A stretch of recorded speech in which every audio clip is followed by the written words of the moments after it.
आजकल ना online ads हर जगह है। चाहे आप यूट्यूब ओपन करो, इंस्टाग्राम ओपन करो या गूगल ओपन करो, फेसबुक, वेबसाइट्स, हम दिन भर एड्स देखते रहते हैं। लेकिन एक इंटरेस्टिंग चीज़ है जो आपने कभी नोटिस की है क्या? कि आपने कभी देखा है ऐसा कि इतने सारे एड्स होने के बावजूद भी ना ज़्यादातर एड्स एक्चुअली काम ही नहीं करते हैं। लोग या तो उनको स्क्रॉल कर देते हैं, स्किप कर देते हैं या इग्नोर कर देते हैं। लेकिन कुछ एड्स ऐसे होते हैं जो स्क्रॉल रोक देते हैं। Then question is here that कि एक एड काम क्यों करता है और दूसरा एड कंप्लीटली इनविजिबल क्यों हो जाता है। I am not an advertising expert. मैं मार्केटिंग थिंग्स को सीखते और ऑब्जर्व करते हुए जो कि मैंने एड्स को थोड़ा अलग तरीके से ऑब्जर्व किया है या ऑब्जर्व करने लगी हूँ और कुछ इंटरेस्टिंग पैटर्न ना नोटिस किया है। जैसे कि पर्पस क्लियर नहीं होना तो एड इनविजिबल हो जाता है। पहले मुझे लगता था कि हर एड का गोल ना जस्ट प्रोडक्ट सेल करना होता है, लेकिन धीरे धीरे फिर समझ आया हर एड सेल करने के लिए नहीं होता है। एडवर्टाइजिंग के भी ना कई डिफरेंट गोल्स होते हैं। जैसे कुछ एड्स डायरेक्ट सेल जनरेट करते हैं, कुछ एड्स लीड कलेक्ट करते हैं, कुछ एड्स जो होते हैं वो ब्रांड अवेयरनेस बिल्ड करने के लिए लगाए जाते हैं, कुछ एड्स सिर्फ इतना करना चाहते हैं कि इतना करते हैं कि लोग ब्रांड के बारे में पहली बार सुने। जैसे कि इंस्टाग्राम पर अक्सर क्लॉथिंग ब्रांड्स के एड्स आते हैं, आपने देखे होंगे, जैसे flat 50% of on summer collection, shop now. ऐसे एड्स का गोल ना सिंपल होता है, व्यूअर एड देखे और सीधे वेबसाइट पे जाकर उनका प्रोडक्ट खरीद ले। इसे डायरेक्ट सेल एडवर्टाइजिंग कहा जाता है। और आपने भी कभी ऐसा एड देखकर किसी वेबसाइट पे जाके प्रोडक्ट खरीदा ही होगा। लेकिन कुछ एड्स अलग होते हैं। जैसे यूट्यूब पर कई ब्रांड्स के एड्स जस्ट सिर्फ इतना करते हैं कि आपको उनके ब्रांड के बारे में पता चल जाए, वो इमीडिएट सेल्स पुश नहीं करते हैं। और यही रीजन है कि हर एड का स्ट्रक्चर ना अलग होता है। और अगर एड का पर्पस क्लियर नहीं है ना तो व्यूअर कंफ्यूज हो जाता है, और confuse viewer means invisible ad, है ना। एंड सेकंड फैक्टर ये होता है कि अगर आपकी हेडलाइन वीक है, यानी वीक हेडलाइन जो होती है वो भी एड को इनविजिबल बना देती है। एक और चीज है जो नोटिस की जाती है कि सक्सेसफुल एड्स का पहला रूल होता है उनकी हेडलाइन, क्योंकि हेडलाइन जो होती है वो किसी भी कंटेंट या एड या पेज का इंट्रीगेट होती है।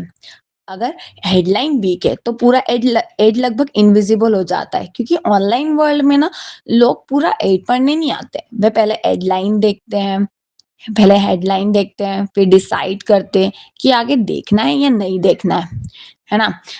आपने शायद देखा होगा, इंस्टाग्राम स्क्रॉल करते समय भी ये नोटिस किया होगा कि कई एड्स ऐसे होते हैं जिन्हें हम एक सेकंड में स्क्रॉल कर देते हैं, लेकिन कभी कभी कुछ एड्स की हेडलाइन इतनी क्लियर होती है कि हम स्क्रॉल रोक देते हैं। तो एक अच्छी हेडलाइन कैसी होती है? जनरली एक अच्छी हेडलाइन जो होती है वो क्लियर बेनिफिट बताती है, प्लस उसमें क्यूरियोसिटी भी क्रिएट करती है, प्रॉब्लम सॉल्व करने का प्रॉमिस भी करती है। जैसे अगर देखा जाए तो एग्जांपल के लिए, how to reduce your marketing cost by 40%। इसमें इस हेडलाइन में जो है कि बताया गया कि कैसे वो प्रॉब्लम भी सॉल्व करेगी, ठीक है, बेनिफिट भी बताती है, ठीक है, और प्रॉब्लम सॉल्व करने का वादा भी करती है और क्यूरियोसिटी भी क्रिएट करती है। यही डिफरेंस है कि स्ट्रॉन्ग हेडलाइन ना एड को विजिबल बनाती है और weak headline means invisible ad. और अगर व्यूअर से कनेक्ट नहीं किया ना तो भी एड इनविजिबल हो जाता है। मींस सेल्फ सेंटर्ड एड जो होते हैं, जो एड अपनी ही कंपनी के बारे में बात करते हैं, ठीक है, अपने ही ब्रांड्स के बारे में बात करते रहते हैं, उनकी कंपनी की history, product technology, internal achievements. लेकिन व्यूअर एक्चुअली क्या सोच रहा होता है? वो ये सोच रहा था कि मुझे इस एड को देखने से क्या मिलेगा, ये जो ऑफर कर रहा है इससे मुझे क्या मिलेगा। अगर एड व्यूअर की लाइफ से कनेक्ट नहीं करता है ना तो वो जल्दी बोरिंग लगने लगता है। और आज के टाइम में ना boring content means instant scroll, और instant scroll means invisible ad. And last factor ये होता है कि अटेंशन कैप्चर नहीं किया ना तो भी एड इनविजिबल हो जाता है।